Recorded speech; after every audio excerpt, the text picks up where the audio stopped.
Good afternoon and welcome. I'm John Coatsworth, Provost of the University. It's the best job here because there's no job description. A warm welcome to all of you for coming. We are here to celebrate the publication of an important book and to hear from its brilliant, outspoken, and indefatigable author. Introducing Jeff Sachs to a Columbia audience is a little bit like introducing the Pope to the College of Cardinals. It makes for a nice ceremony, but it's totally unnecessary. At Columbia, Jeff serves as the Quetelet Professor of Sustainable Development and as Professor of Health Policy and Management and as Director of the Earth Institute, as you all know. He is also Special Advisor to United Nations Secretary General Ban Ki-moon on the Millennium Development Goals, having held that same position under former UN Secretary General Kofi Annan.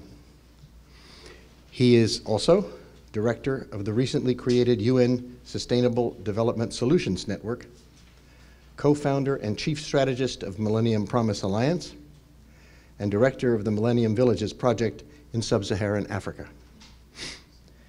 He is the author of 3 New York Times bestsellers in the past 7 years.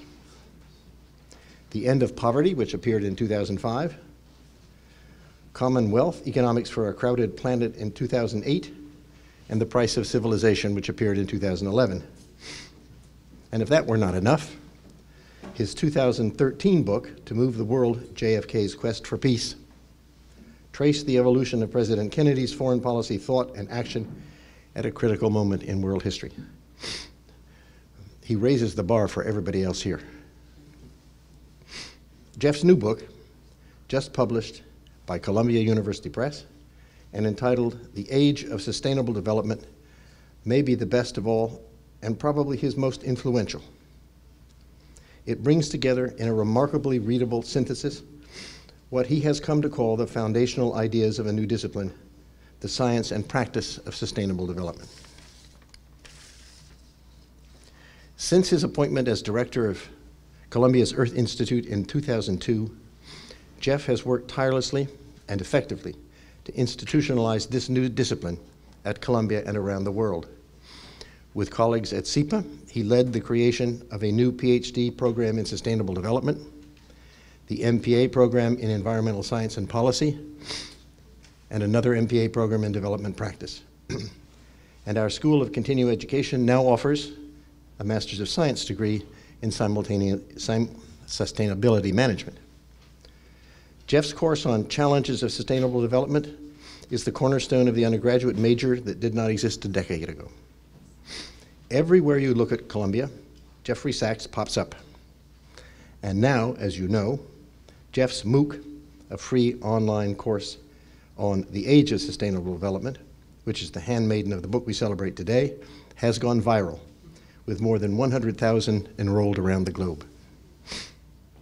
After Jeff's remarks, and some time for questions and answers, copies of the book which Jeff will be signing will be available at the reception downstairs, to which you are all invited. Finally, a word about the book itself. This is the age of sustainable development, and no one has done more to create this new era than Jeff Sachs. All 193 United Nations members have embraced a list of 17 Sustainable Development Goals, which he and his colleagues at the Earth Institute have played a key role in shaping, to be adopted this fall at a special session of the UN General Assembly, and to be achieved by the year 2030. Jeff's new book, as readable as it is grounded in the science and practice of sustainability, lays out the indispensable intellectual foundations for the achievement of these goals. Jeff.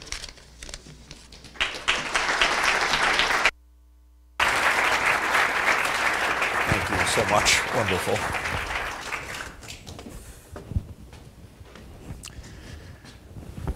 John, thank you so much. And I'm really grateful to everybody for being here. This is really all in the family today, a great Columbia event. And I'm so thrilled that Columbia University Press has done a magnificent job. Really, it's a beautiful book, I may say, objectively speaking, but the press has been just spectacular in every way, and I could not be more grateful. I also have a lot of my gurus in the room and people who have taught me, so I feel a little bit like this is an oral exam of mine, and I hope I will do well. It's hard to talk about history with John Coatsworth in front of you, and hard to talk about climate change with Jim Hansen sitting over here, and hard to talk about anything in economics with Dick Nelson over here as well. So it's really moving and a thrill for me to be able to introduce these ideas and this topic to you today, and especially just the pleasure of launching this new book. I do think that we are at a momentous time, and I think this is a momentous year, one way or another.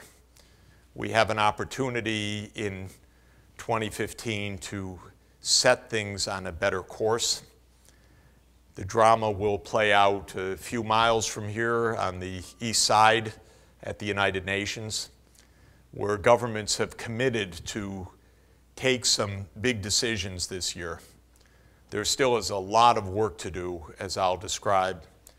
Nothing is certain in our very unstable world, but perhaps the instability itself is really a reflection of why we so urgently need some clear direction ahead. I wrote this book because I believe that sustainable development as a concept, as an analytical approach, and as a normative guidepost for a world that is very confused and at each other's throats can be a big help for us. I am very excited, but still very nervous about the prospect, because it's not sure yet, that governments in the world will follow through on a promise to put sustainable development as the true centerpiece for development thinking and action over the coming generation. As I'll try to explain briefly, we had better do this. We have just run out of time. And this is really, for a number of odd reasons as well, the last clear calendar moment when we can take a series of decisions in a short period of time, act decisively, and with the prospect that we'll look back and say, in the nick of time, we forged a new course forward. Well, if that all sounds a little melodramatic, it's meant to, because I think it is right.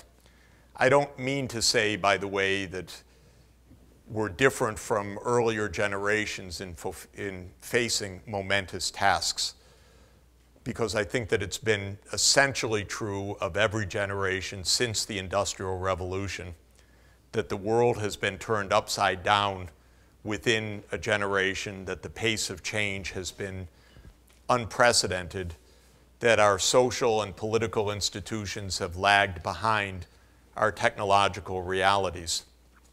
But I do mean to say that our generation faces a distinct set of challenges that simply was not true of earlier generations.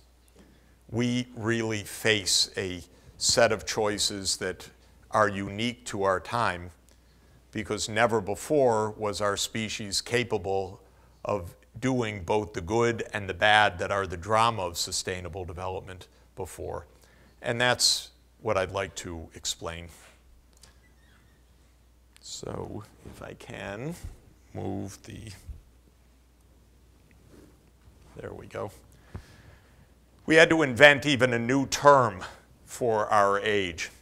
And that term was popularized, if not invented, I'm not absolutely sure, by Paul Crutzen, one of the great atmospheric chemists, who was one of the discoverers of the mechanisms of ozone depletion from the CFC gases. And he coined, or at least popularized the concept of the Anthropocene. The Anthropocene, from the Greek roots anthropos and scene, meaning the epoch of man, the epoch, as the geologists would call the ages of the planet. And Crutzen and the world's geologic community increasingly are saying that in a quite literal sense, not only in a metaphorical or a moral sense, but in a quite literal sense, we have passed into a new geological epoch. That is that because of human activity and the scale of the world economy, humanity is now changing the planet in such fundamental ways that by the strict criteria of dating the Earth's epochs, we have passed through the Holocene, which is the period since the last ice age, the age of civilization of humanity, from about 10,000 years ago, to a new era just in our generation. And it's an era in which humanity drives Earth change. But driving Earth change to a scientist is something different from what it may sound like in normal terms. It's not so good to be the driver because we're drunk, we don't know where we're going, and we're out of control. We are the driver of Earth change in the sense that human action is now so large and pressing on the planet that basic physical systems on the planet, whether it's the climate system, the hydrologic cycle, the carbon cycle, the nitrogen cycle, the ocean and atmospheric and land chemistry, and the geography of species and their relative abundance around the world, is now directly under human impulse and human threat. That's something unprecedented. Humanity has been wrecking its local environment as long as there has been humanity. We know the sorry record of the archaeology discoveries that every time humanity entered a new place, it seems that many of the large mammals went extinct soon afterwards, whether it was Australia 40,000 years ago or North America perhaps 12,000 years ago. Overuse, overhunting, perhaps in combination with natural climatic shifts. But never before has humanity had an effect on the global scale as we do now. And the more we learn, the more we discover from the brilliant work of our colleagues at Columbia University, at Lamont Doherty Earth Observatory, at the Goddard Institute of Space Studies, in the Department of Earth and Environmental Sciences, the more we come to understand how extraordinarily dangerous these changes and these human forcings are. And I must say, in my 13 years as director of the Institute, not one of my colleagues has come up to me and said, "Jeff, it's not as bad as we thought." Jim Hansen has ruined my days innumerable times by saying it's worse than we thought. And so have many colleagues around this room. Thank you. You have left me sleepless, nervous, but I hope at least energized to try to do something about it. So why are we in this unique and precarious position? As the slide says, it's all about scale. What do I mean? It all starts with this. This is probably the single most important human contrivance in the past 8,000 or 9,000 years. It is, of course, James Watt's steam engine, and it was the most transformative single invention of modern history. Up until this time, and its predecessor of Thomas Newcomen of 1712, the first commercial steam engine, all of the energy that humanity could muster came from what we ourselves with our muscle power could make, what our animals fed by us with their animal traction could deliver, or the wind power in sails or windmills, and the few water wheels that also turn the mills. That was the limit of our energetics, and that was the limit of our economy. And it's not a coincidence that before this invention, the entire world was poor, rural, and living at the edge of subsistence. Then, with great mechanical genius, James Watt made it possible to tap the buried solar power buried in coal from 100 million years ago, as plant and also the animal products in petroleum and natural gas were buried and stored and waited for the 100 million years for somebody to figure out how to use them effectively. And coal made the modern world without question. Without the expansion of energy, there was no possibility of modern economic growth. It is a sorry fact for economics that you won't find a single growth model that mentions coal or even almost mentions energy for that matter, because economists a long time ago divorced themselves from the natural world and are only now rediscovering the natural world and trying to scramble to reincorporate the natural world in economic modeling. But the fact of the matter is that this invention and others that followed it unleashed everything we know about the modern economy, making the industrial world, making a vast expansion of longevity from 30 years life expectancy to the 70 years today, and even the 80 years in the high-income world, the vast improvements of living standards, the escape from poverty for 6/7 of the planet. Nothing's wrong with coal, nothing's wrong with gas and oil, except for a few side effects we discovered. And therein lies the real tale that brings us till today. Now, this is what Watt unleashed. It's extraordinary. This is the best reconstruction of the gross world output, the total production per year in the world economy.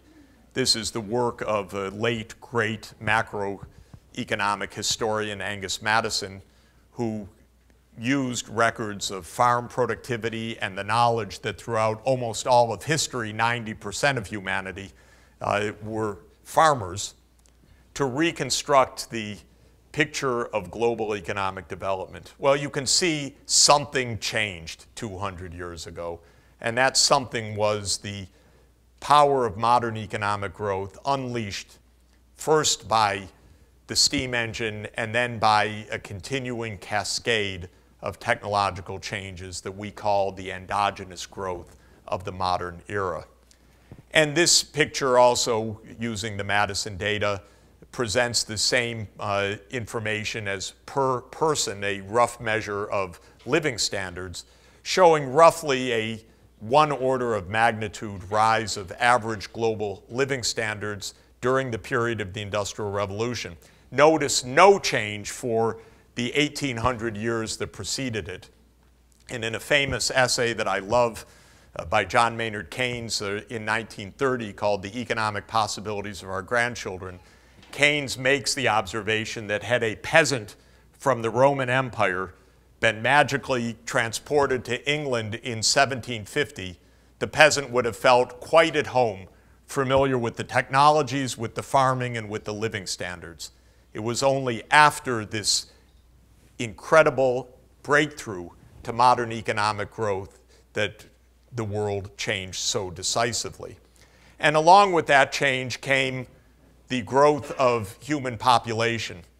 In a way, as warned by Thomas Robert Malthus in The Principles of Population in 1798, but the Malthusian story is yet to be fully determined. Malthus said, increased productivity, population will follow. And rather gloomily, he said, population will catch up and drive productivity back down, or drive per capita output back down to subsistence. I was trained, like all economists of my generation, to laugh at Malthus. He was the object of scorn in introductory Ec 10 at Harvard University in the fall of 1972.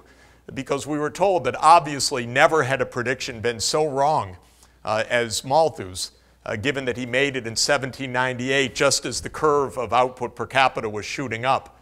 But I'm going to emphasize we're not done yet with this story. Malthus said we couldn't sustain the increases. Let's see what we're really going to accomplish. We haven't proven him wrong or right yet. Now, all curves that I've shown you look like that steep ascent, and here's another one to remind us that not all is good with this dramatic rise of economic activity, 2 orders of magnitude, all suddenly within the last 2 centuries. This is the curve of carbon dioxide concentrations, parts per million in the atmosphere. Some of it is reconstructed in the paleoclimate record, like our colleagues at GIS and at Lamont Doherty have pioneered. And the blue part of the curve is the direct measurements of carbon dioxide more recently. But what you see is a curve that shoots straight up the same way. And herein lies the fundamental challenge. We have reached a scale of human activity so great that we are changing the fundamental composition of the atmosphere, of the oceans, of land and land use. And what we know increasingly is how dearly threatening these changes are. Now, the science of climate change, which especially is pertinent for this curve, has taken its knocks in the press and in the propaganda. But this science is as established and fundamental as any of the science that we use for all of our knowledge and our technologies of modern times. In fact, the science of climate change really goes back about 190 years to the first realizations of the role of the atmosphere in affecting the Earth's climate and the idea of a heat budget in which the atmosphere plays a role in warming the Earth relative to, for example, the Moon, which has no climate and atmosphere and is therefore far colder than the Earth. And in 1896, a really clever genius, chemist, Svante Arrhenius, a Nobel laureate Swedish chemist, with paper and pencil, and before any of our climate models, basically nailed it of what a doubling of CO2 would mean for the climate.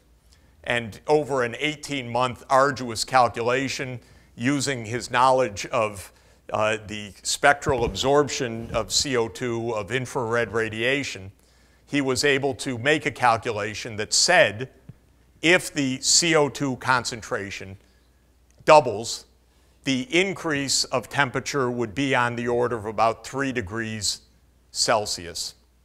Now, this was before any of our formal modern climate models and computers. There's no person on the planet who has done more to make that estimate precise than Jim Hansen, our own great colleague and leader in this field. And I think it's right to say, Jim, that Arrhenius did a pretty good job with paper and pencil back 120 years ago, and that if people understood this, they would understand that this is not a matter of hoax or new science or strange ideas. This is established, deep science, of course, continually improved, and by none others than our wonderful colleagues throughout Columbia University, because this university is blessed with the greatest scientific leadership and knowledge of precisely this question. Well, when all curves look like this unprecedented surge of modern times, one can begin to worry because we don't keep up with these realities. And basically, we have not only a challenge of scale in magnitudes of tons of CO2 or dollars of world output, but a temporal scale as well.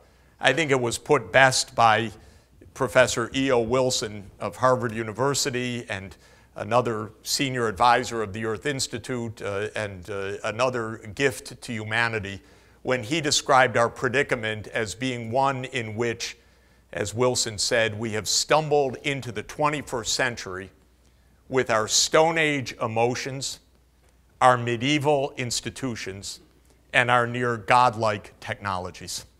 And this, I think, emphasizes the different pace of how our emotional baggage handles matters. Those were formed on the African savanna about 50,000 years ago. How our institutions address these matters, for instance, in the United States, under a constitution very cleverly assembled in 1789, and technologies that have the same geometric growth that you're observing in all of these pictures. Well, the path of economic and technological change has continued to be dramatic through waves of what economic historians have come to call Kondratiev waves, long cycles of technological change, starting with steam, rail, steel, electrification and chemistry, the automotive age, the aviation age, and now our age of information technology. And our age produces a curve that looks just the same. It's even more dramatic in many ways than earlier technological advances. We have, as everybody knows, we are the beneficiaries. We're at the receiving end of Moore's law, the observation that Gordon Moore made in 1965, that looking back over the 6 years since Jack Kilby had etched one transistor on a silicon crystal, that the number of transistors that could be put per square centimeter on that crystal had doubled every year.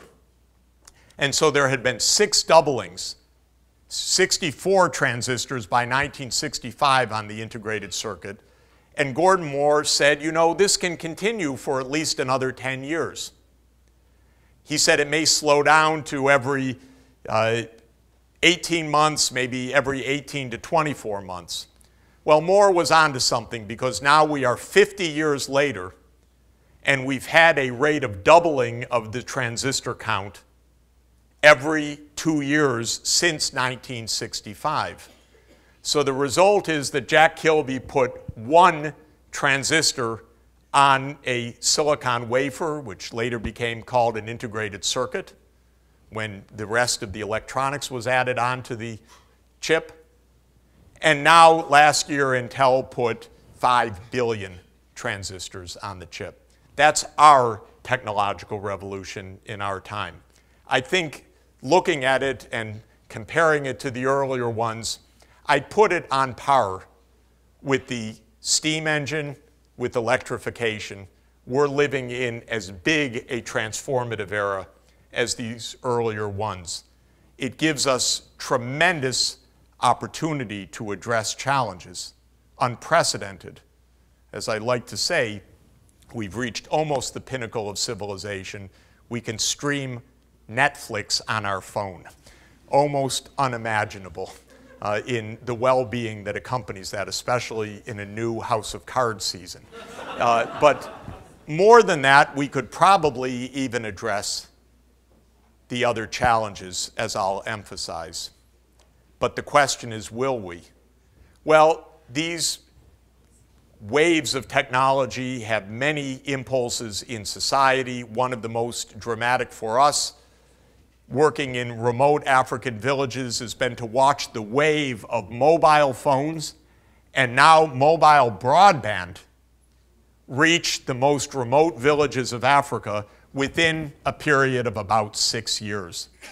Villages that seemed doomed to isolation are now absolutely part of the mix. They're on Twitter, they are on Facebook, and they potentially are on networks of finance, of education, of MOOCs, of telemedicine, and of other phenomenal advances that make possible the escape from poverty. We have the chance to grow more rapidly than ever before. And of course, the exemplar of this unprecedented speed of growth that's now possible is China.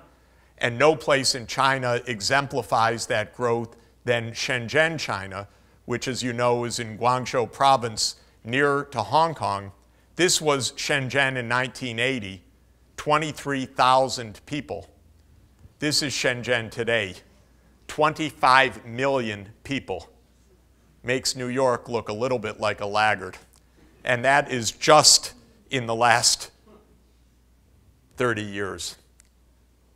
So this is what it means to grow, to be in an era of rapid technological advance and rapid technological change.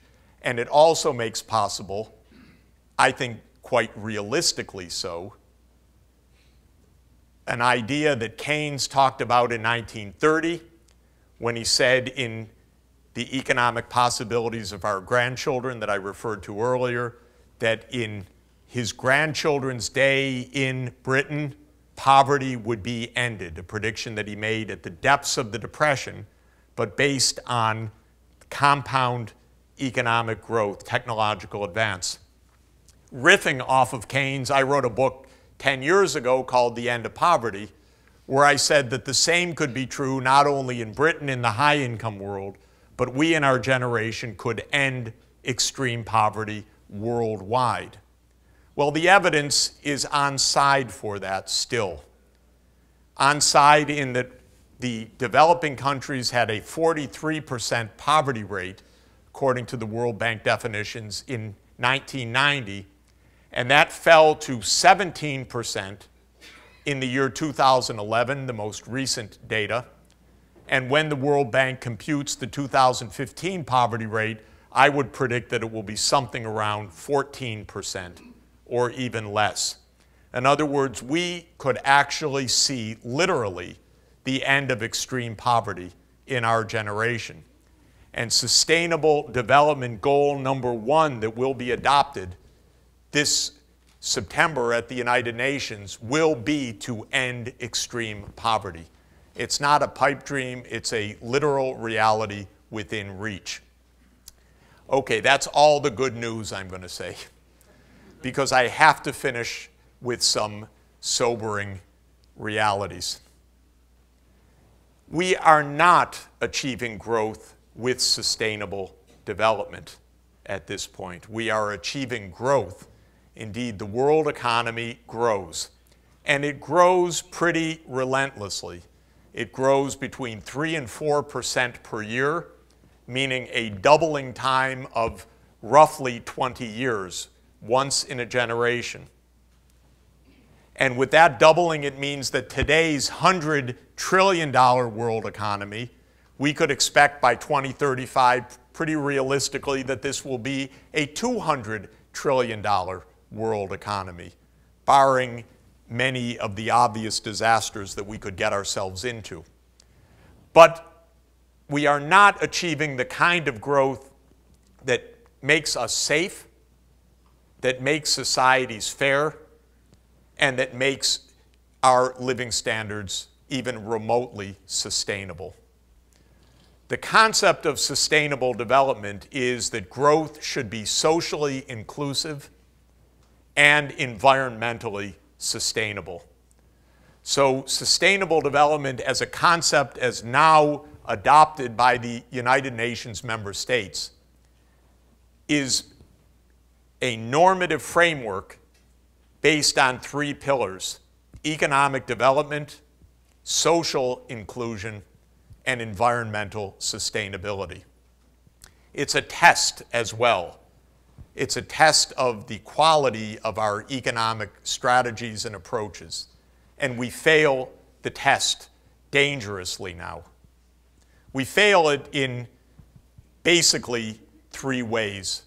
First, within our societies, there is growing inequality and exclusion in the major economies, and indeed in much of the world. The United States has reached probably an all-time peak of inequality between rich and poor in our history. And our city of New York, as Mayor Bill de Blasio famously said during his campaign last year, is a tale of two cities. We have the richest part of the whole world, not just of the United States, but of the whole world, just across the way to the east here, on the Upper East Side. And then just next to it is one of the poorest places in the world, in East Harlem. And so we dramatically epitomize within our own city what is now in a startling gap of income and wealth within our society. Secondly, there is continued extreme poverty, not as a general proposition because poverty has come down sharply, but in too many places in the world, and many of those places fall into a trap of conflict and violence which prevent the escape from the poverty trap. And ironically, the poorest places in the world are also the places with the highest fertility rates. And they are the places, therefore, that are leading to continued rapid overall growth of world population, which is rising at an estimated 81 million people per year. So that today's 7.3 billion population is expected to reach 8 billion by 2024 and 9 billion people by 2040. And Africa's population in the sub-Saharan region has already increased from 179 million in 1950, according to the UN estimates, to 1 billion today, a more than five-fold increase since 1950, on a trajectory that, according to the so-called medium scenario, the medium fertility scenario of the UN Population Division, puts Africa's population at 4 billion people by 2100. I guarantee that at 4 billion people, there would be no escape from poverty, especially in an age of massive climate change, of a subcontinent that is very dry and getting drier in large parts of the region. And then finally is a worldwide generalized environmental crisis. So we grow, but we do not grow sustainably. Perhaps it's ironic, we grow robustly. You can throw a lot at the world economy. You can throw massive malfeasance by Wall Street. You can throw a financial crisis. You can throw all sorts of mismanagement, and yet the economy dusts itself off and grows another 3% year after year. We should be happy with that if and only if the growth is also meeting basic needs. We don't live for GDP, we want growth for human well-being, and we're missing the mark in these fundamental ways. This is the picture of the so-called GINI coefficient of inequality in the United States. This is the GINI coefficient in China, just to indicate that this is not an only US phenomenon. These are street demonstrations all over the world. I used to take it personally. As I'd arrive in a place, there would be massive unrest, and I thought that this was not a warm welcome. I discovered that this is basically true wherever you go, there's unrest right now. And it's a sign of great unhappiness and falling legitimacy of governance in many parts of the world. And as I said, persistence of continuing very high fertility rates with an average of 5.2 children per woman in the sub-Saharan region, what's called the total fertility rate, too high for that woman's good, for her household's good, for her children's well-being, or for the sustainability and development of her nation, the region, or the world. Now, the environmental crises have been usefully summarized by this bullseye known as the planetary boundaries, where world-leading ecologists got together to identify thresholds that we were already exceeding or threatening to exceed. Thresholds like the greenhouse gas concentrations in the atmosphere, the increasing carbon concentrations in the ocean water, leading to the acidification of the oceans, where the pH has already declined by 0.1 units, meaning that the proton concentration has increased by 10 to the 0.1 or by about 26% ocean acidification during the period of the industrial era, threatening the marine ecosystems, the corals, the calcareous plankton, the animals and plants with exoskeletons. And if you go around this circle, it just really can ruin your day because none of it is good news. The pressures of humanity, that scale effect, is so large. For example, at 4 and 5 o'clock in this picture are the nitrogen and phosphorus fluxes, which come from the massive deposition of fertilizer to feed 7.3 billion people, a wondrous invention of Haber and Bosch to fix atmospheric nitrogen into active nitrogen and urea and other nitrogen-based fertilizer compounds, making them available for plant fertilization and for feeding an expanded planet. But that fertilizer is running off into the rivers, the groundwater, collecting in the estuaries, and has created now, at recent count, 130 estuaries with major hypoxic zones, eutrophication events leading to dead zones like we have for 100 to 200 miles in the Gulf of Mexico. And when one goes around the circle, this is the loss of biodiversity, which has been called the 6th great extinction on the planet. I consider it like an Agatha Christie novel. You look at any case of massive decline of species abundance, whether it's the honeybee, the bumblebee, amphibians, and then, like an Agatha Christie novel, there are 12 suspects that are all absolutely legitimate suspects. It's the pollutants, it's the climate change, it's the loss of habitat, it's the invasive species, and so on. The answer is it's probably all of them operating synergistically. We're depriving the millions of other species of their habitats and their safety, and by many counts have already raised the extinction rate to 1,000 times the pre-industrial background rate. And there's more to come unless we get smarter. And we know the consequences, but we don't take them yet into account politically. We know our police cars floating down 10th Street at Hurricane Sandy, air that is so unbreathable that basically China alerts you, don't breathe for the next 2 weeks. It's almost like that, don't go outside, because you have these days of massively dangerous air pollution, of drought pervasively. I was in Brazil 1 year ago in Sao Paulo as launching the UN Sustainable Development Solutions Network in Sao Paulo. I asked, how's it going? They said, terrible, we have a massive drought. I said, what is the government doing about it? They said, shh. I said, what do you mean, shh? They said, don't talk about it, we have the World Cup coming up.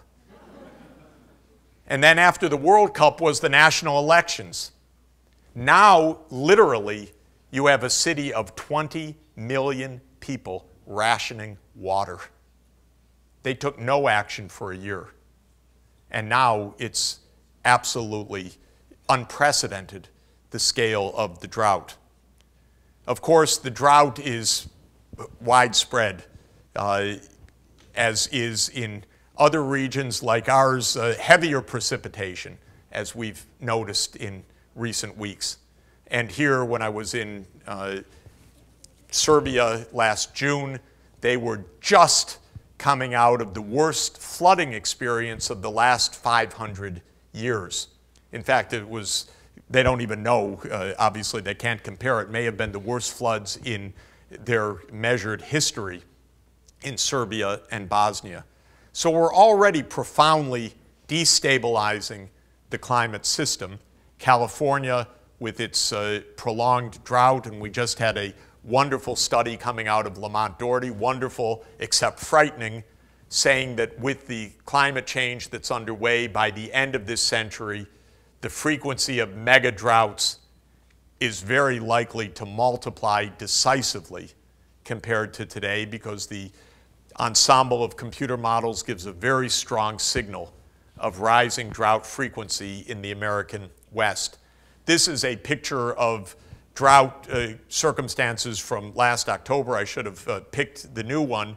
Notice the Middle East. Are you happy that the world's most dangerous and unstable region is in chronic, deep drought now? You shouldn't be. There is plenty of evidence that drought in Syria was part of the tinder that led to the disastrous war that's now underway. That drought in Yemen, which has been prolonged, is also a massive signal of declining precipitation. Of the lawlessness and chaos in Somalia is a reflection of the declining precipitation in East Africa. We're already seeing the effects, and seeing the effects not only physically, but seeing the effects socially, economically, and militarily as well. We're not good at handling any of this. We're just not good at handling any of this. An economist, my profession, tends to say, correct me if I'm wrong, Dick, but you shift the curve and they say, well, you see, there'll be some adjustment here. It's not as bad as that first shift because we'll learn to handle things. But the truth of the matter is that if you are experienced enough in society, you shift the curve and things collapse rather than get adjusted to, because we're really bad at sharing losses. We don't like it. And the tensions that rise, the difficulties, the fact that humanity seemingly as a very deep and primordial part of that Stone Age emotions, we don't like we don't like migrants. And so when people show up because they came from an impoverished, dry, famine-stricken place, we tend to shoot them or put them in jail or try to send them home or keep them from coming. So don't think we're going to be good at this. We better head this off before it gets disastrously worse. This, of course, reflects the fact that this is what we just experienced was the warmest year on instrument record. This is the GIS calculations. Of course, we can't be too, I don't know. We're the one cold place on the whole landmass on the planet. So that's a lot of nerve. We had a miserable 2 winters. The polar vortex, you'd go figure, that we're suffering cold where all the rest of the world is suffering increasing warm. And it's perhaps not an experience because, as I'm sure you have read and heard, there are very serious theories, including by leading climate dynamicists at Rutgers and colleagues at Potsdam and other places, that it is the warming itself that's leading to the instability of the jet stream and the polar front. And we have suffered 2 winters where the polar front is deep to the south of New York. So we sit in the poles while the rest of the planet is getting warmer and warmer. And as cold as it's been here in Alaska, it's been about 40 degrees Fahrenheit, anomalously warm during the same period. That is part of the atmospheric perturbations. So, sustainable development. Why I wrote the book and why I am grateful that our colleagues at the United Nations, and I see several of them here, and I thank you, are taking the lead to create a new framework for global cooperation. It's vital, it's essential, and it's very late in the day. The truth is, sustainable development was already identified as a world organizing principle back at the Earth Summit in 1992. But it didn't stick. It did not become a household word. And the 3 treaties that were adopted at the Earth Summit on climate change, biodiversity, and fighting desertification did not get implemented.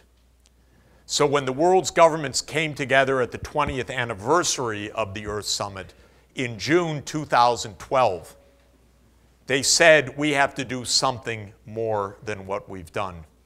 And I think the brilliant choice that they made was to put goals not in front of technocrats, that had been done, not in front of diplomats or lawyers, that had been done, but goals for the world, for the public, for young people, for young students, for the new generation that's going to have to grapple with this. And so they called back in June 2012 for Sustainable Development Goals, SDGs, to follow the Millennium Development Goals. And this September 25 to 27, those goals are set to be adopted. And this will be, I will predict, the world's largest gathering of world leaders in history, because I would expect 170 or 180 heads of state to come for this momentous occasion. Two other things will make it extraordinary. One is that it's the 70th anniversary of the United Nations, and this is the body we absolutely depend on and need to support and strengthen for our survival.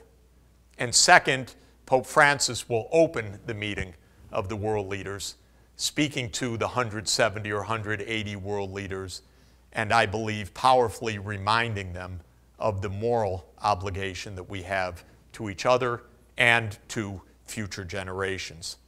It happens that there are 3 summits now this year. It's a little bit like pulling the slot machine and in the window it comes up summit, summit, summit, because it's not completely by fate that all 3 summits came together. We have the 2015 Sustainable Development Goals because of Rio Plus 20 and the end of the Millennium Development Goals. We have the climate negotiations, so-called COP21, in Paris in December because the Copenhagen negotiations, COP15, failed in 2009. And the governments took 6 years to get back up out of the dust and said, this time we're really going to do it. And by the way, that's how hard global diplomacy is. If you miss 2015, don't count on 2016. It won't happen. And in fact, we've lost 23 years on the UN Framework Convention. So many people have declared it dead that if we fail this December, it could well be dead. And then, because of these 2 summits, the member states of the UN said, wait a minute, how are we going to pay for all of this? And so they added a 3rd summit, and that 3rd summit is on financing for sustainable development in Addis Ababa in July. And one of the great leaders of this, Ambassador George Talbot, is with us. He, together with his Ambassador Geir Petersen of Norway, are coordinating and helping the whole world to negotiate a meaningful package on how to finance a sustainable development agenda. Now, the SDGs are on track for acceptance. As you heard, 17 have been promulgated. I am preaching the power of the word "and" to try to get them down to 10, because I think that having 3 tablets is too many. So I just want 2 tablets and 10 SDGs. Nobody's listening, by the way. So we'll probably have 17 SDGs in the end, which is too many for me to memorize anyway. And since I have given more speeches on the planet, I think, than any other person about the 8 MDGs, that was about my capacity to be able to talk about 8 of them, and it took me a few years, but I finally got them in order. It's going to take me 15 years to get 17 of them in order. But what are they? They are to end poverty, to promote access to basic health services for all, to ensure at least secondary education completion, to fight against gender discrimination, and the social and in the environmental dimensions to fight against climate change, protect marine and terrestrial biodiversity, which, by the way, are two goals now, but you saw how I put in the word "and." They became one because protecting our biodiversity, both marine and terrestrial, would be a nice simplification, and governance and partnership for these goals. How do you meet such goals? That's what we teach at Columbia University, I'm proud to say. Not only the analytics of the complex interactions of natural and human systems, but what to do about it. It's kind of the engineering middle. We have economic dynamics, social dynamics, political dynamics on the one side. We have Earth physical systems. We have the interactions in both directions. But then we have a practical problem. We're not studying this for its beauty or its horror. We're not studying it as a natural science. We're studying it as a problem that needs to be solved in this century. In what ways can we impact the economic incentives? In what ways can we strengthen society? In what tools can we use for improved governance? How can we promote the right kinds of technologies? How can we make investments in research and development in order to move in the right direction? One of our paradigmatic challenges is decarbonizing the world energy system. About 70% of the radiative forcing of the greenhouse gases, the well-mixed 6 greenhouse gases, is carbon dioxide, and most of that carbon dioxide is coming from the use of coal, oil, and gas, bringing us back to James Watt. It was a great invention. It has now led to a great threat to our very survival. Fortunately, 2 centuries later, we also have many more alternatives than could have even been dreamt, because most of these alternatives are based on physics that wouldn't emerge for 100 or in some cases 200 years. Perhaps most importantly, we know that the solar radiation we receive is roughly 10,000 times our power use in the modern economy.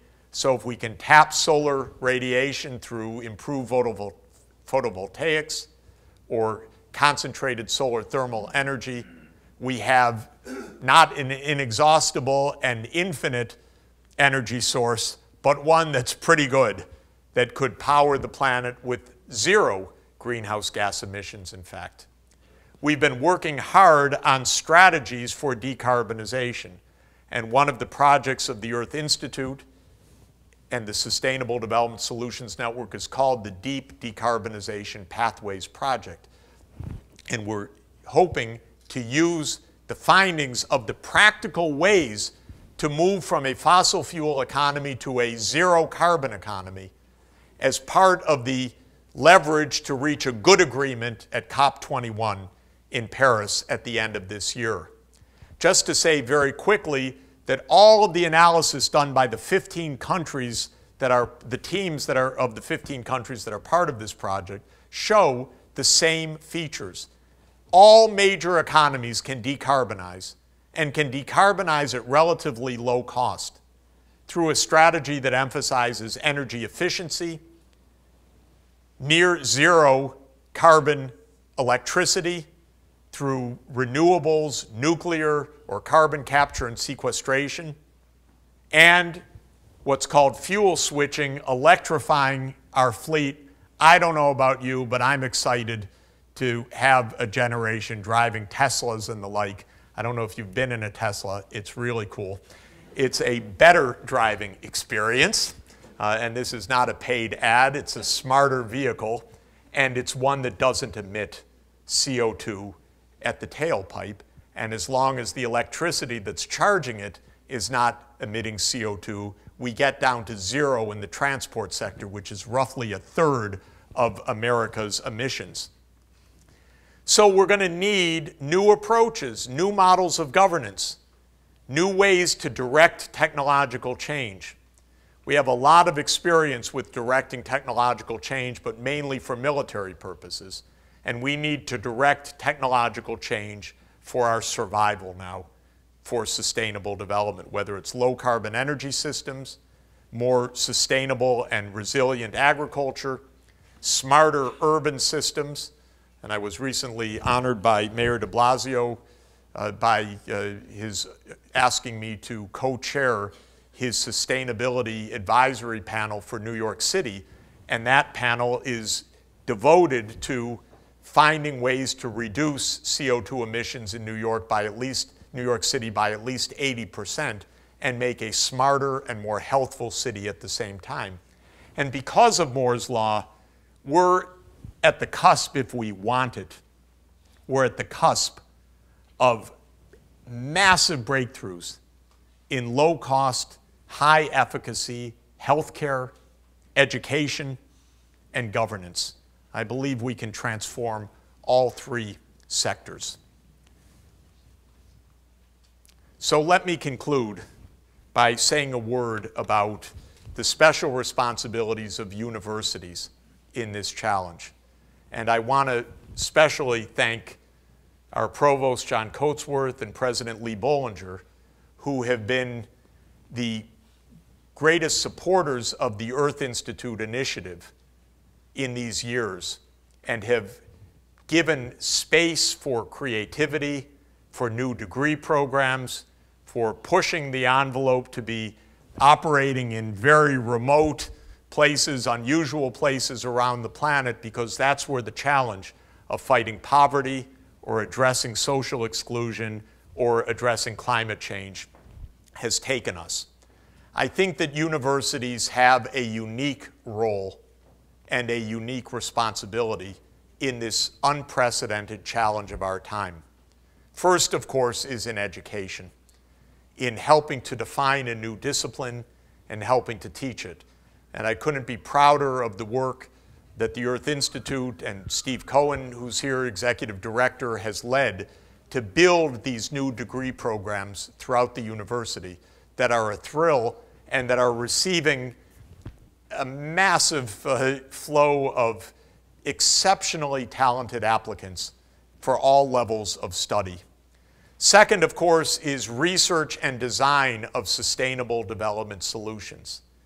This is both basic research of the kind that Goddard Institute of Space Studies and Lamont Doherty Earth Observatory do, which has told us the most fundamental things about Earth dynamics and are world leaders in those breakthroughs, as well as the very applied design questions of how we shift to solar-powered grids, smart grids, new kinds of incentive structures, improving access to healthcare in the poorest places in the world. These are a kind of engineering problem. They're more than the engineering of the technical hardware and software. They are about design of institutions, social engagement, participation. So they're about politics, governance, society, empowerment, but they are about design, designing a world in time that we can be safe and make the world safe for our children. Of course, the UN Sustainable Development Solutions Network is a wonderful initiative of Secretary General Ban Ki-moon, who said that we needed already back in 2012 to start spreading the news and ideas about the goals that would come in 2015. And he greatly honored me by asking me to help organize that new network. And we are now a network of 300 universities around the world. We have about 35 universities teaching a shared master's degree that shares the classroom experience and the field work of sustainable development. And the Sustainable Development Solutions Network is working every day with the UN leadership and with the permanent representatives of the UN to help discuss, analyze, suggest ways to define the Sustainable Development Goals, the targets, the indicators, the mechanics, the processes of financing, and so on. And finally, I want to say that universities are a rare privilege. I've spent an amazing amount of my life, I guess I could say, in universities. Oh my, it goes back 43 years now. I've never left the university, although you may say I'm never here. So I do leave once in a while, but I always come back, and never too far from the classroom. Universities are unbelievable institutions. They are, along with the great churches of the world, the longest lasting institutions in the world. They survive longer than governments. They survive longer than businesses. They are built to last for the long term. They bring together the vast range of knowledge and pack us in tightly together so that we have the joy of learning from colleagues across an amazing range of disciplines and knowledge. But they do something else also that is fundamental, of course, and they protect us to think.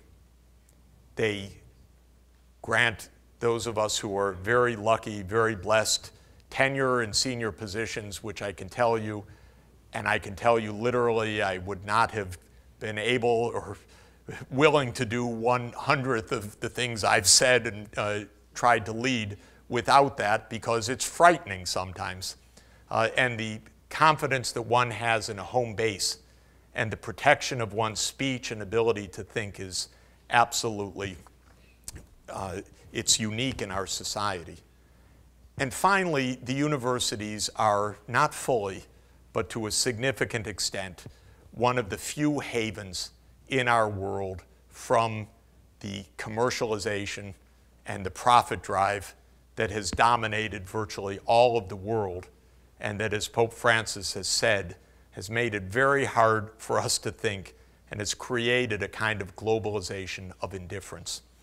I think that when we're only moving towards money, driven by money, wondering who's going to pay the next day and so forth, we can't think clearly about any of these problems. We can't dare to think. We can't take the time horizon. We don't have the independence of freedom of action, of ability, even the ability to be honest with ourselves. So the universities carve out, in my view, a moral space as well that enables us to act on what we deem, based on our knowledge and our experience and our work with colleagues and students, to be for the betterment of humanity. And for that, I am unbelievably grateful. Thank you very much.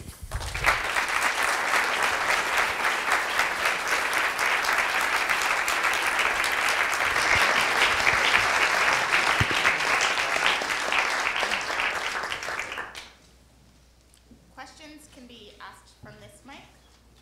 We probably have time for about 3 or 4. Don't be shy or I'll call on you.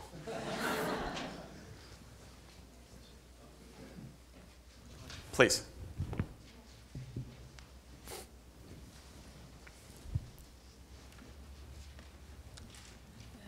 Hi, my name is May. I'm one of your students at online, and I would like to ask, in this anthropocene era we are living, where is the safest place now to live in the world? Thank you. Thank you. Good question. By the way, nice to meet you. When you do a MOOC, you meet students everywhere. Buying a newspaper at an airport or in such a nice event here.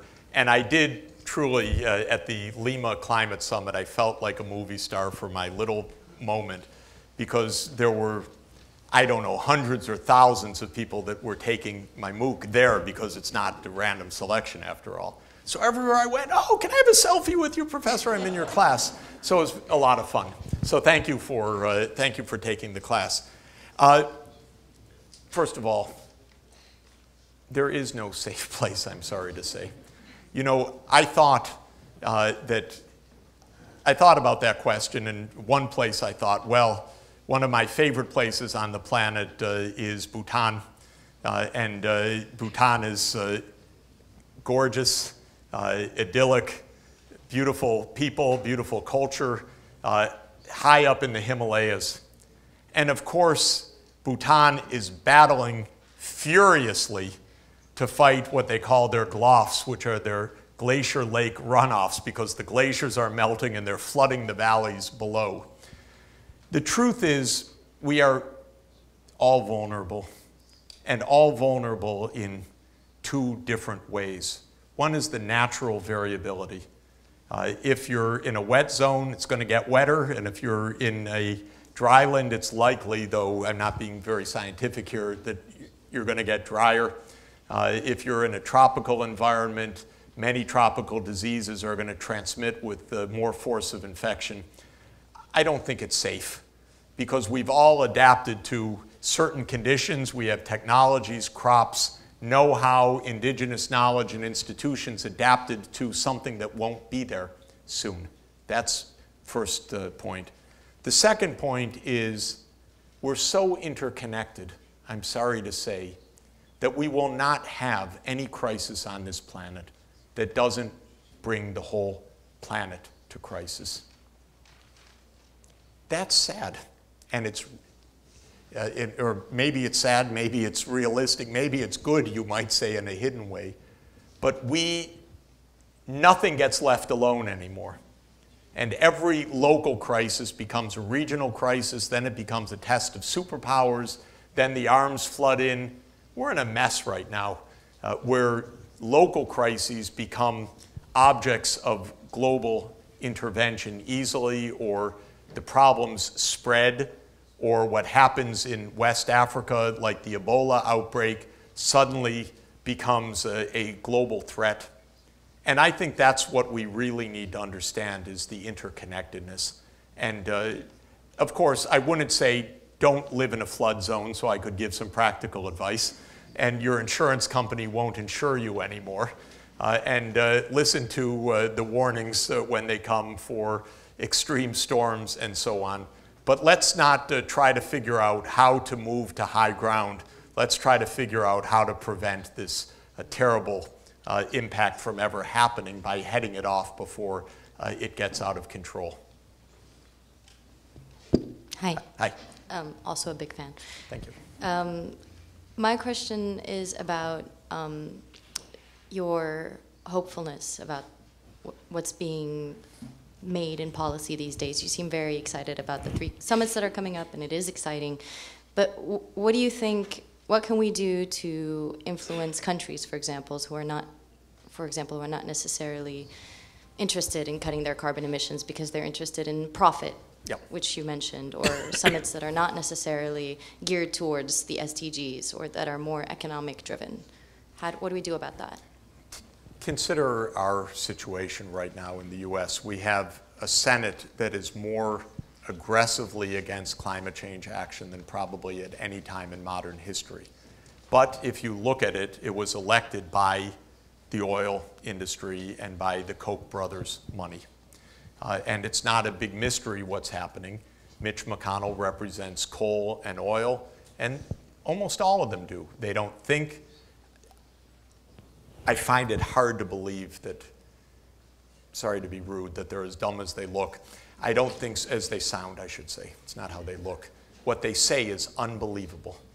But I actually think they know a little bit better, not a lot better. But I may send books to all 100 senators, which I think would be a good idea, actually. But they are bought. That I have no doubt about. And so the problem is, what do we do in that context? And I think it's okay, actually, for a couple of reasons. First, if you look at the most recent Pew survey on climate change attitudes, 2/3 of Americans strongly said, we believe in climate change and we are much more likely to support candidates that will take action than those that don't. That's good. The problem is not the American people. The problem is concentrated greed. Now, that's not easy to combat, but it's not impossible to combat. We have to call them out all the time. the Koch brothers, Rupert Murdoch. It's lies per day. It's cynical, it's stupid, it's nasty, it's dangerous. But don't give up, because the American people are actually on side on this. Not everyone. There really are real deniers. And they may be 20% of the population for whatever reasons. But they're not 40%. They're certainly not a majority. We're going to win this battle. We need to win it, though, by very clear ideas. And one of the things that I believe is most important is that our ideas are not just about the science, but about the solutions. And I always quote, and I apologize to my students who have heard it 100 times, but it is one of my favorite observations by President John F. Kennedy, who said, by defining our goal more clearly, by making it seem more manageable and less remote, we help all people to see it, to draw hope from it, and to move irresistibly toward it. And that's why I love these goals that are coming up. Define the goal clearly, and then make it seem more manageable and less remote. In other words, what to do. We don't even have one plan in the United States at a detailed level about how to decarbonize. Our project supported the first one that went in some detail. The US government's never done it, not because it couldn't. We had Stephen Chu, brilliant, Nobel laureate as Secretary of Energy. It's because the White House politicos were terrified of him making such a plan. Really. Just they wanted him, don't be seen, Stephen. And the problem is that therefore the American people don't really know what this is all about. So we have to be very clear, explicit, show this is a bargain. Are you kidding? We can get out of this at extremely low cost and much greater safety. And again, the American people will be on side. So that's our job. We have to march. We have to call out those who are trying to trick us, and there are the propagandists. They're all over the place. Naomi Oreskes at Harvard University has done a wonderful job in her book called Merchants of Doubt, and in the documentary movie that is based on that, just showing how this is the PR biz hired by big oil to say nonsense on the theory that you really can fool enough people all the time. You can't. The American people are already onto it, and we got to keep showing them and tell the politicians, you must get on side, and it's not safe for you not to. We're voting for the ones that do. I think we're just going to take these three, and then we'll wrap up from there. So go ahead. That's Tamara's way of saying, be brief. I mean, to me. Thank you. A very quick question. There's 54 countries in Africa, 1 billion people. Yes. And there is India, one country with 1 billion people. Yeah. Why are you so focused on Africa? Right. Especially, when you're looking at new models of governance and making an impact on the planet. First of all, there are 49 countries in sub-Saharan Africa with 1 billion people, because if you add in the 5 in North Africa, you're at about 1.2 billion people. And there aren't a billion people in India. There are now 1.3 billion people. And the numbers are rising fast. Fortunately, India, by virtue of it being a single polity, has been able to make relatively more advance than Africa, which was carved up by the European powers in the 1880s. In one decade, Europe colonized almost all of Africa, drew impossibly arbitrary borders that then became the borders of modern Africa, dividing ethnicities, making more landlocked countries than in any other region of the world, basically leaving a legacy of mess in a very major way. India, by contrast, while also, I'm no fan of the British Raj, I have to say, at least constructed an integrated railway system that connects India and provided an infrastructure that allowed India to make a big advance in agricultural production, for example. So India is still struggling with poverty. But the rate of extreme poverty in India, though much debated because of definitional issues, is probably somewhere around 15 to 20%, which multiplied by 1.3 billion people is still about 260 million. It's not a small number. Whereas Africa has a rate of extreme poverty probably around 40% right now. So the epicenter of the challenge remains Africa. India, of course, faces major challenges. It's highly vulnerable to climate change. It has depleted a lot of groundwater in the breadbasket of Haryana and Punjab and Gujarat, so there's a major water crisis underway, which will be exacerbated by climate change. So India needs to take care, and we need Prime Minister Modi to be a leader on climate change this year. India in the past has said, don't bother us, we have to develop first. But India, by being such a major country and a major force in the world also, needs also to look ahead and say, we will help lead the way out. We're also very vulnerable. One other thing about India, India is about 17% of the world's population, but it is only 2.5% of the world's landmass. So it is the most densely settled, large population you can find, and that makes it extraordinarily vulnerable to shifts of water and other resources. The environmental threats are big. First of all, I would like to take the opportunity to thank you for taking this critical step in sustainable development and changing the world. And I'm so in debt to you, and I'm so glad that you're focusing on Africa. With all the problems Africa is facing, 60% of the forests are deforested right now, and it's a huge water problem, drinking problem, clean problem. Most of all, democracy is very scarce in Africa. My question is pointing at my own country, where I came from, which is Ethiopia. Yes. And I'm very grateful what you have done for Ethiopia. And we have seen some growth, some significant growth. But as you said, it could be just a growth, not sustainable growth. And I'm concerned because of the government of the past 23 years of dictatorship, where human rights violation is at its peak. Genocide, ethnic cleansing, all of the above are going on in Ethiopia. So what can we help? How can you help us, or these donor communities, to allow a free and fair election to take place, especially in May 15, 2015, there's going to be an election going on. And 5 times in the past, 5 chronologically, people been killed, arrested. You know the whole story. Yep. Please help us with this. I appreciate it. Well, we really hope for an election which satisfies the Ethiopian people first and foremost. That's the most critical thing of all.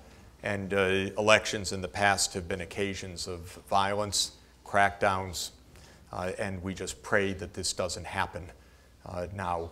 This is a big moment for Ethiopia. I believe it's, by the way, a promising time for Ethiopia, because many of these technological advances really can help Ethiopia find a way out of what has sometimes seemed insuperable odds. We've been working in many parts of the country, seeing some great advances in agriculture and environmental management, in bringing, we work in a place in the north, in Tigray province, that was rocks and stones, and our colleagues, Ethiopian young people with training, good training in environmental management, and teaming up with our hydrologists here. Unbelievable. It's green, it's a green valley, and it's led to remarkable improvements of agriculture and so on. So we know what can be accomplished. We see great promise in the community health extension workers as another opportunity. So we've been asked by the government recently to look into how new information technologies could lead to breakthroughs, how there could be off-grid electrification, because this is one of our colleagues here has created wondrous models of microgrids using solar energy, of how we can do improved mapping of facilities to help design better health systems, make sure that everybody's within reach of an ambulance, within reach of a clinic, how to use other advanced information technology for water system management, solar-powered irrigation, and so on. It's really exciting. So please, let's hope for a political and social environment in which these benefits can go forward. Thank you. So Jeff, before you answer, we're just going to have them both ask their questions. There's two last questions, and then we'll wrap. Hi, Professor. Hi. I'm an intern at the Division for Sustainable Development at the UN, and you have been quoted quite a few times in my department, more particularly on the role of partnerships for the implementation of the post-2015 agenda. Yeah.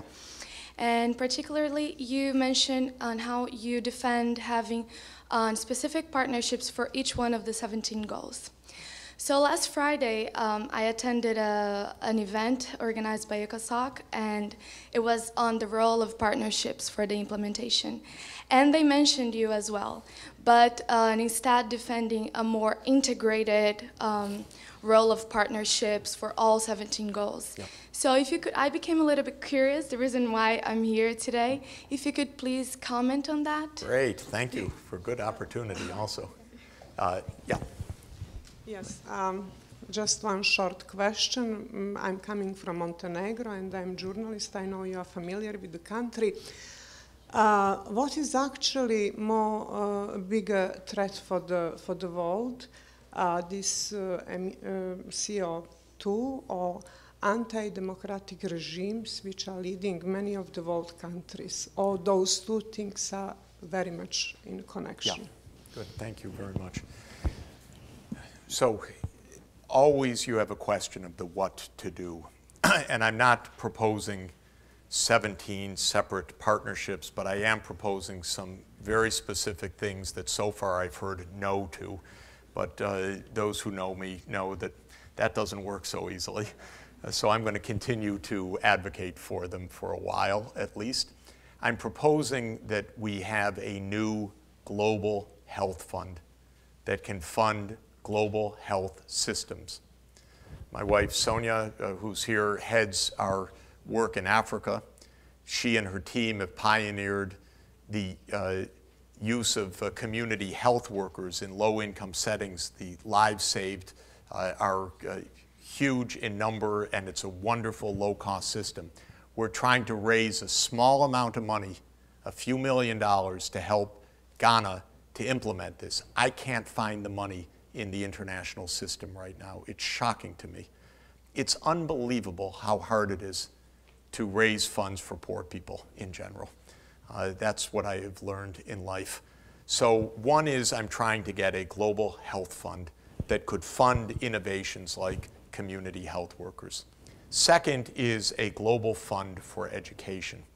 We are saying in the new Sustainable Development Goals that there should be universal secondary completion in every country in the world. In other words, that every child should at least have the chance to finish secondary school.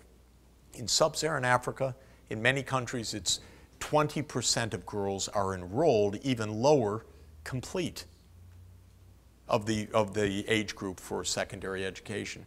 Secondary education is a big lift. It requires resources, teachers, buildings, facilities, electrification, access to the power grid, and so forth.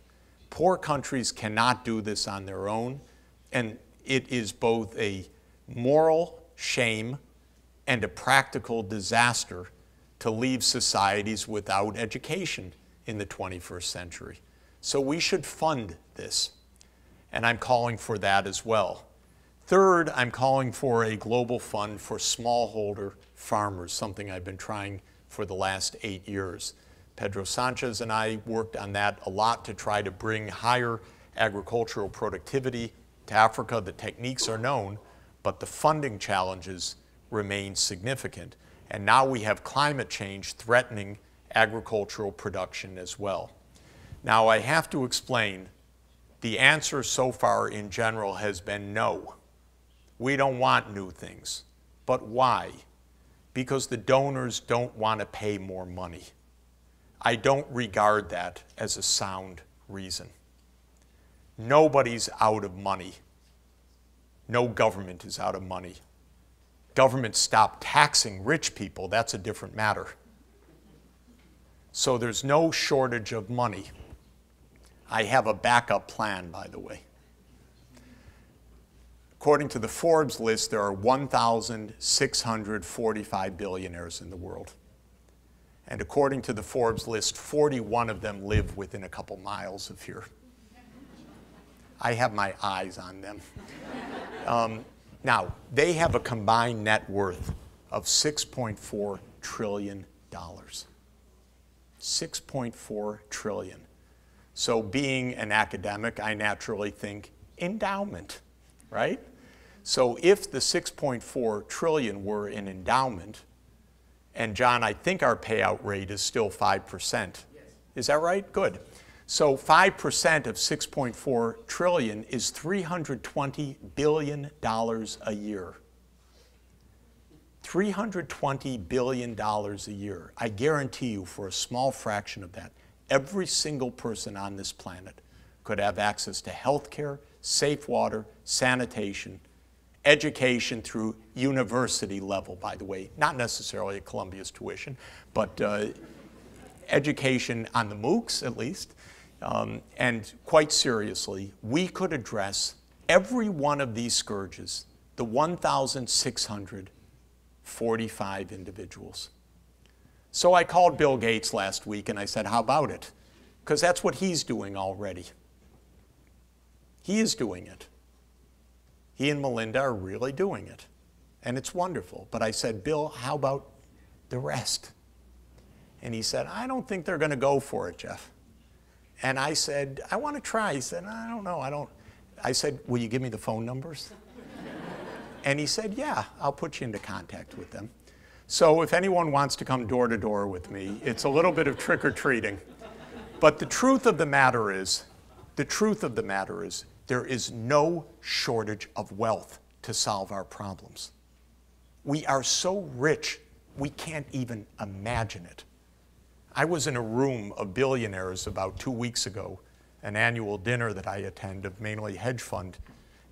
Billions and billions and billions in the room.